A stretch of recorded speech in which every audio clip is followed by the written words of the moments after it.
At that point, I was busting moves faster than probably any other artist they had there. And I'm pretty sure that other artists and Jay-Z didn't like how fast I was moving. So when Dame did offer me that, I'm like, that's just another announcement I can make, because it's looking like Cam was like in a terrible situation. I'm starting to get my crew together with the Diplomats, and now I'm doing good as a solo artist. You want me to keep it real with you, or you want me to lie to you? Keep it a buck.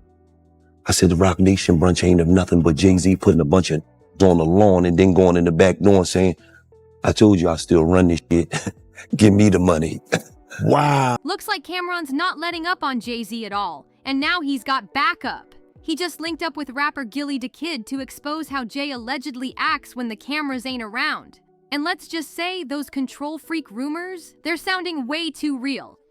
Gillie spilled that Jay-Z tried to lock him into a straight-up slave deal, like working nonstop with barely any pay. That's wild. And honestly, it's not even the worst part. Word is Jay wasn't just tight on contracts. He allegedly ran Rockefeller like a dictatorship. If artists didn't follow his rules, they got threats, got blackballed, had their whole careers crushed like it was nothing. That's the type of power play people are claiming went down. Cam'ron definitely had some things to say. And when has he ever been quiet when it comes to exposing these so-called industry elites?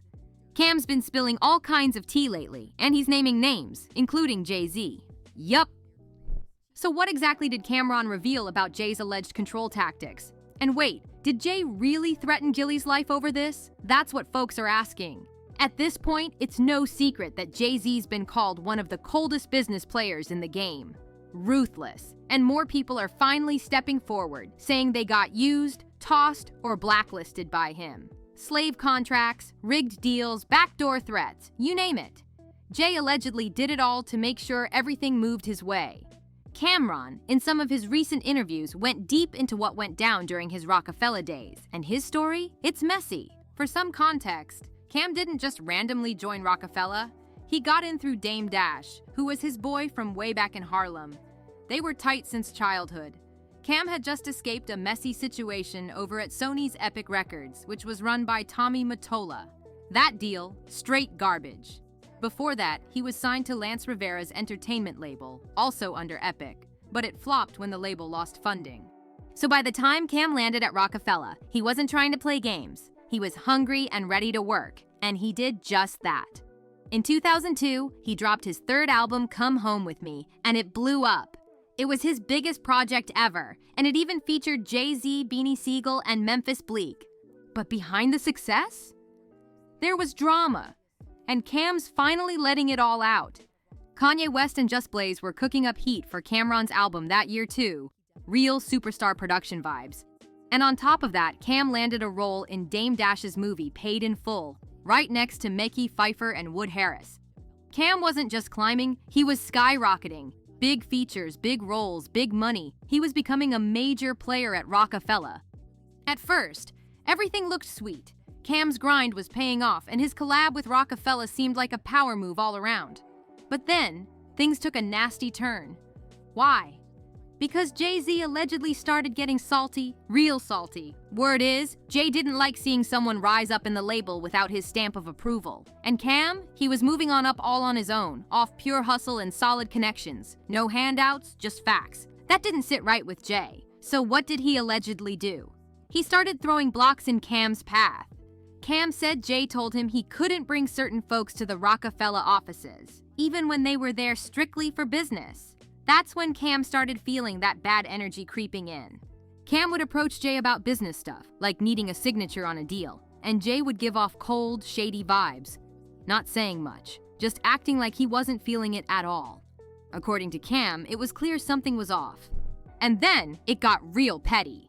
Cam was working on a track with rapper Petey Crack, had everything laid down, and right before it dropped, Jay-Z allegedly stepped in and had Cam's verse completely erased, gone, deleted. Cam wasn't about to let that slide though. He clapped back and took Jay's verse off his own song called Oh Boy.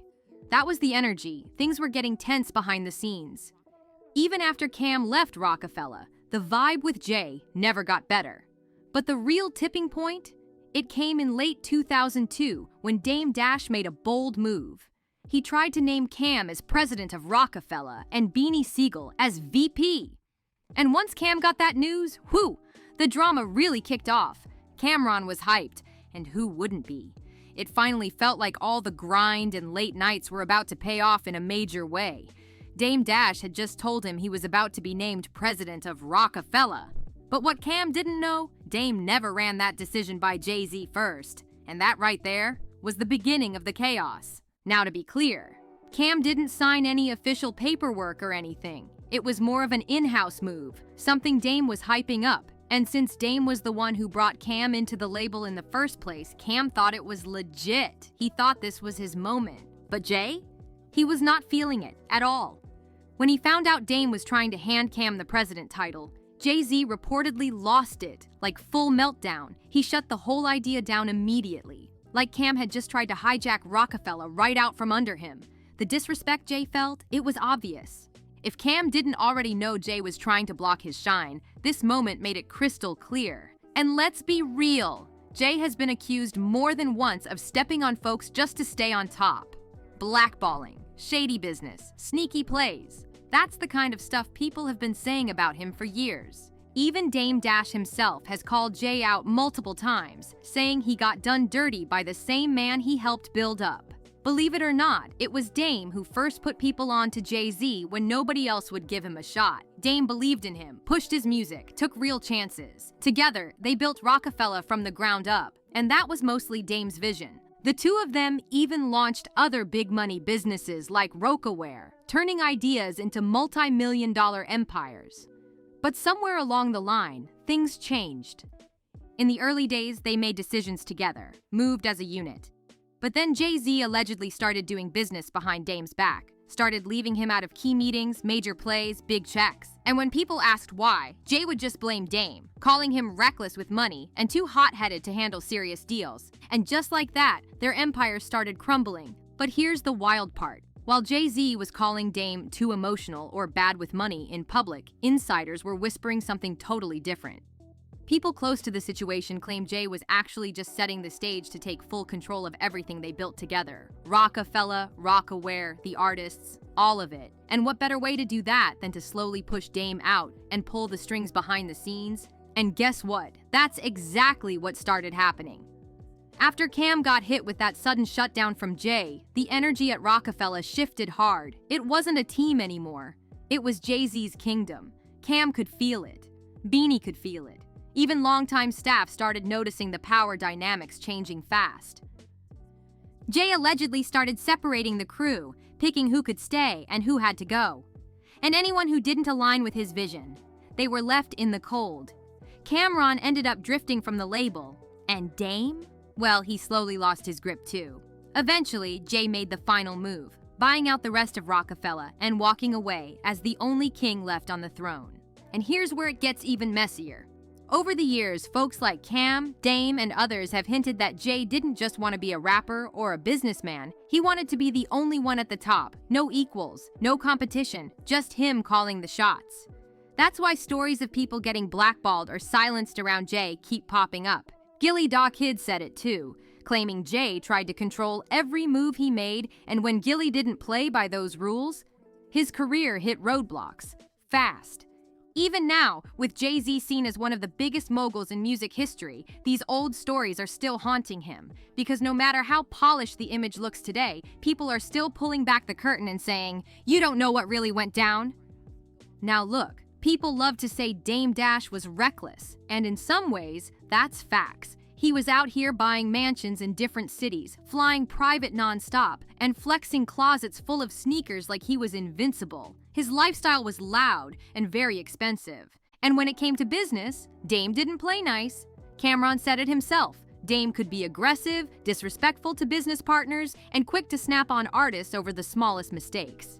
That ego? It definitely didn't help.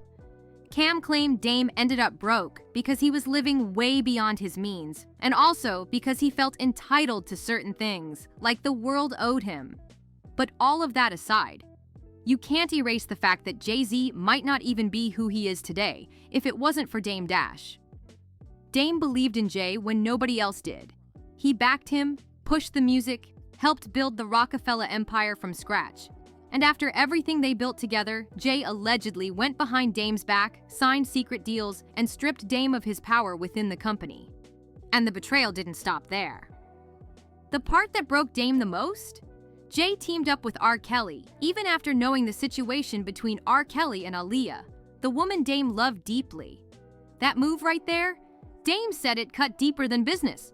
That was personal. And once Dame saw that Jay would betray his own brother just to climb higher, it made him realize something chilling. If Jay could do that to his day one partner, what would he do to someone he didn't even respect? Rapper Gillie the Kid has been screaming this for years.